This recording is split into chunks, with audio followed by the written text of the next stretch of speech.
নমস্কার বন্ধুরা, আমার শখের হেসেলে তোমাদের স্বাগত জানিয়ে আরেকটি নতুন রেসিপি নিয়ে হাজির হয়েছি। আজ একটু অন্যরকমভাবে বাঁধাকপির রেসিপি নিয়ে এসেছি। শীতের দিনে এইভাবে বাঁধাকপিটা বানিয়ে দেখো, খুব ভালো লাগে খেতে। বানিয়ে আমাকে অবশ্যই জানিও কেমন হয়েছে। আর আমার রেসিপিটা যদি তোমাদের ভালো লেগে থাকে একটু কমেন্ট করে জানিও, লাইক সাবস্ক্রাইব করে আমার চ্যানেলটির পাশে থেকো।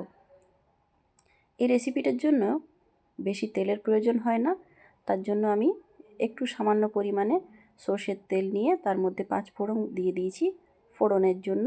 আর এর মধ্যে কুচনো পেঁয়াজ আর একটা কাঁচা লঙ্কা, এটাকে সামান্য ভেজে নেব। ভেজে নেওয়ার পর এর মধ্যে আগে থেকে ধুয়ে রাখা মাছের তেলটা ছিল, বেশ ভালোভাবে ফ্রেশ করে ধুয়েছি এবং এর মধ্যে একটু হলুদ আর একটু নুন মাখিয়ে রেখেছিলাম। এটাকে এর মধ্যে দিয়ে বেশ ভালোভাবে ভেজে নেব। এই তেলটার থেকেই যে তেলটা বেরোবে তাতেই পুরো রান্নাটা হয়ে যাবে, তাই সর্ষের তেলটার পরিমাণটা কম নেওয়া হয়েছিল। অসাধারণ স্বাদের এই একটা রেসিপি তোমাদের সাথে শেয়ার করছি। তোমরা অবশ্যই জানিও কেমন হয়েছে, তোমাদের কমেন্টের অপেক্ষায় রইলাম।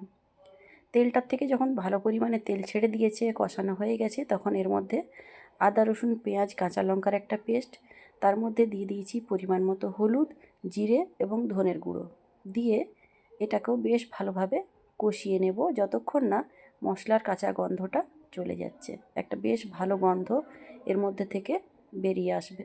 তখন এর মধ্যে আগে থেকে কেটে ধুয়ে রাখা বাঁধাকপি এবং আলুটা দিয়ে ভালোভাবে কষিয়ে নেব।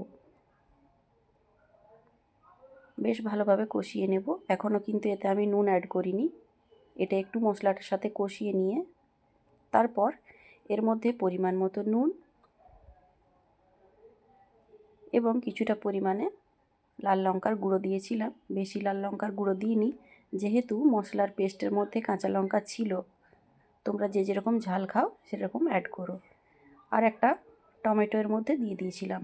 দিয়ে এটাকে ভালোভাবে কষিয়ে নিয়ে সামান্য পরিমাণে জল দিয়েছি, বেশি জল দিও না, হালকা জলে এটা ফ্লেমটাকে কম করে ঢাকা দিয়ে বসিয়ে রেখে দেবে। খুব সুন্দরভাবে সেদ্ধ হয়ে যাবে এবং মাখা মাখা করে এটাকে বেশ ভালোভাবে নামিয়ে নিও। তোমরা যদি কেউ গরম মশলা পছন্দ করো, শেষে এটার মধ্যে একটু গরম মশলা ছড়িয়ে নিতে পারো। দেখো এভাবে রান্নাটা আমার কমপ্লিট হয়ে গেছে, একদম মাখা মাখা করে নামিয়ে নিয়েছি। গরম গরম ভাতের সাথে পরিবেশন করে খেও এবং অবশ্যই জানিও বন্ধুরা, তোমাদের কমেন্টের অপেক্ষায় রইলাম। দেখা হচ্ছে পরবর্তী ভিডিওতে।